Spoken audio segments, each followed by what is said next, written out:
If you're leading with empathy and things are still getting worse, this video is for you. Because empathy without structure doesn't calm a child down. Sometimes it overwhelms them. And by the end of this video, you'll understand exactly what has to be added so you can stay warm without destabilizing your child and your home. In this space, we protect dignity, yours and your child's, especially when behavior is hard. We believe structure is stabilizing. We believe calm is leadership. We believe fear distorts perception. This is where parenting becomes steadier, more intentional, more grounded. Let's begin.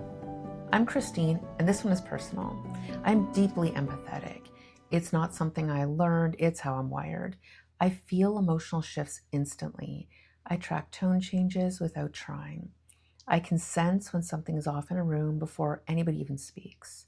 That sensitivity has always been one of my strengths. So when my child became severely dysregulated, I believed empathy was the solution. I thought if I could just understand her deeply enough, validate clearly enough, translate her emotions precisely enough, she would stabilize. If she felt seen, she would soften and calm down. That made perfect sense to me until therapy. One day in therapy, my therapist looked at me and said very gently, "Christine, I see the problem. Are you ready to hear it?" And then she said something that kind of confused me and hurt. "You've become her frontal lobe." She explained that I was narrating my child's emotional world all day long. "You're overwhelmed because that felt unfair. You're angry because that didn't go how you expected. You're frustrated because transitions are hard." I can still hear myself saying those sentences. I thought I was doing high-level emotional regulation. What I was actually doing was preventing her from learning how to organize her own internal experience. I was stepping inside her nervous system instead of allowing her to build one. That was hard to hear because my intention was love. But empathy without limits can become intrusion to a child. That is the sentence. Empathy without limits can become intrusion. And for highly empathetic parents, that can be incredibly difficult to accept. Because what we're offering feels caring, it feels kind, it feels emotionally intelligent, and it feels like connection. But sometimes what feels like connection to us actually feels like pressure to a dysregulated child. And that was the shift I had to make, because there's a difference between empathy and pity. Empathy says, "I see you, your experience makes sense." Pity says, "This is too hard for you, let me carry it." Pity feels soft, it feels compassionate, it even feels loving, but it quietly disables growth. When we over-empathize, we remove friction, we over-explain boundaries, we process every discomfort, we negotiate every emotional spike. We try to make sure our child never feels alone in distress. But distress in tolerable amounts is how regulation develops. If we carry every emotional weight for them, they never strengthen the muscles required to carry it themselves. And that's what I was doing. And this is where other empathetic parents, including me, make a mistake. And it quietly destabilizes their home and their child. And nobody explains it to us. We assume that if empathy is good, more empathy must be better. We assume that if validation helps, deeper validation must help even more. We assume that if our child is escalating, what they need is more emotional language, more emotional words, more presence, more explanation. But many times, what they actually need is less emotional intensity coming at them. That is the part that we miss as parents. If you're still watching and thinking, "But if I stop explaining and validating, won't that feel cold?" Stay with me. This is exactly where empathetic parents get stuck. We confuse stepping back with abandonment. We confuse containment with disconnection. We confuse silence with emotional withdrawal. But the opposite is often true. Sometimes the most regulating sentence in the room is this: "I know this is hard," and then nothing. No analysis, no translation, no emotional excavation.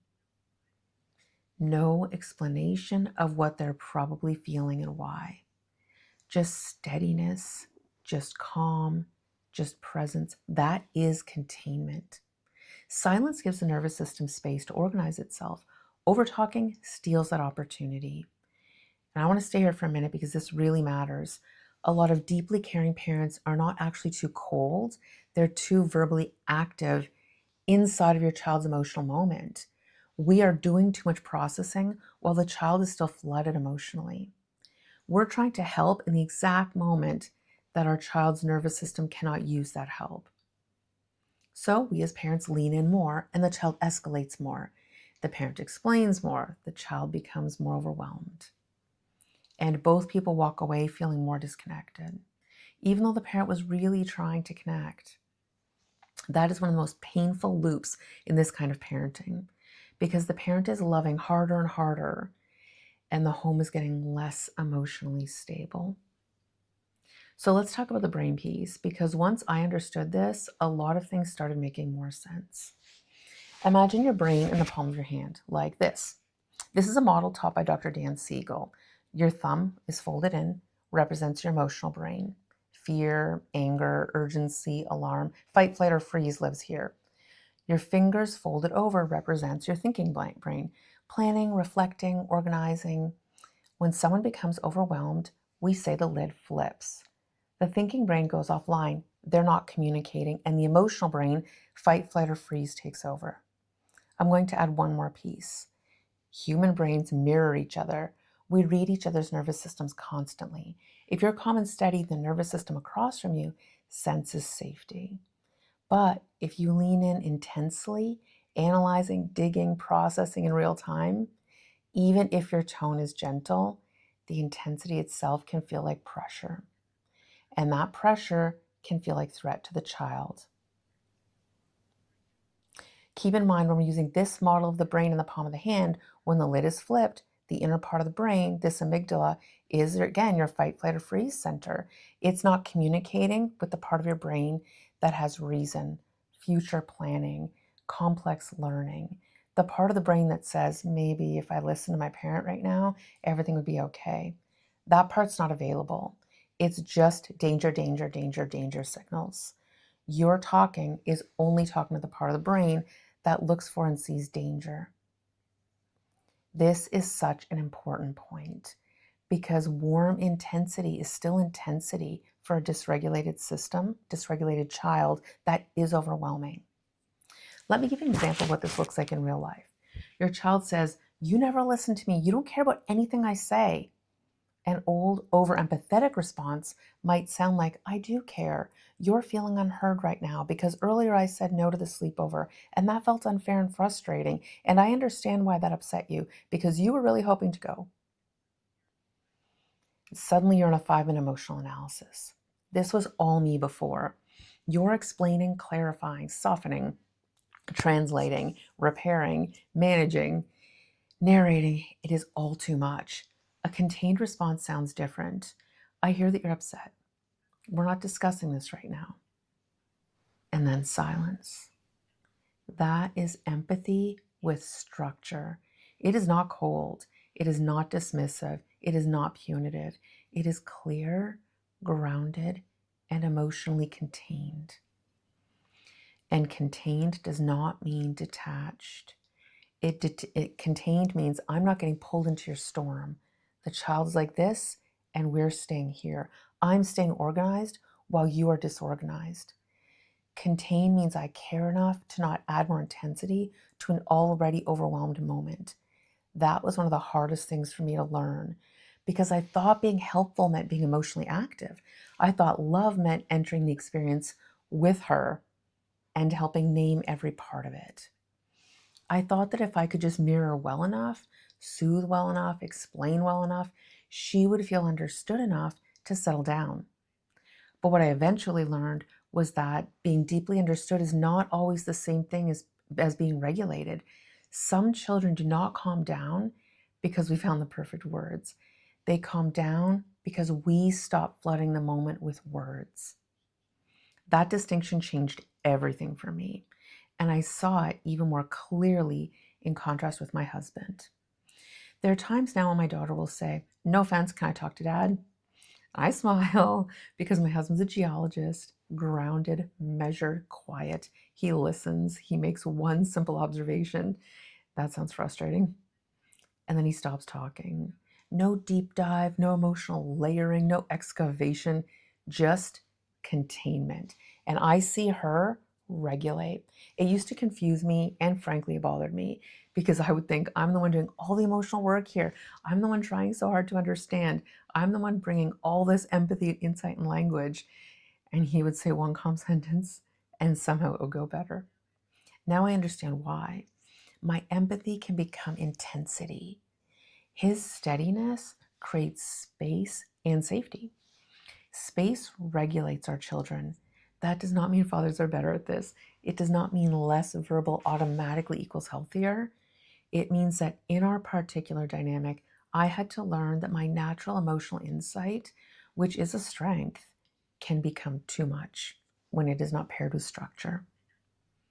And I think many mothers, especially highly attuned mothers, need permission to understand that.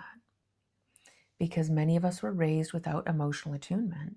We were told to toughen up, to get over it, to stop crying, to stop being dramatic. So when we became parents, we overcorrected. We vowed our children would never feel unseen. We vowed they would never feel emotionally alone. We vowed we would not repeat what was done to us. And that vow came from something beautiful, but here's the truth. Our children are not underheard, they are deeply validated. And sometimes we have swung so far from emotional neglect that we've created emotional overexposure. That is a hard sentence too, but it matters because without empathy, you get fear. Without empathy, you get shame. Without empathy, you get emotional cutoff. But without structure, you get instability. Empathy regulates emotion.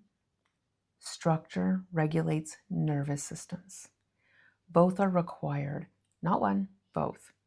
And the shift for me was not to become colder, it was becoming quieter. That is a very different thing. I did not become less compassionate. I did not become less caring. I did not harden. I became more boundaried inside of emotional moments. Instead of narrating her emotions, I shortened my responses.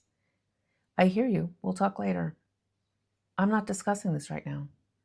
I know this is hard. And then I stopped. Not withdrawn, not punitive, not icy, just steady.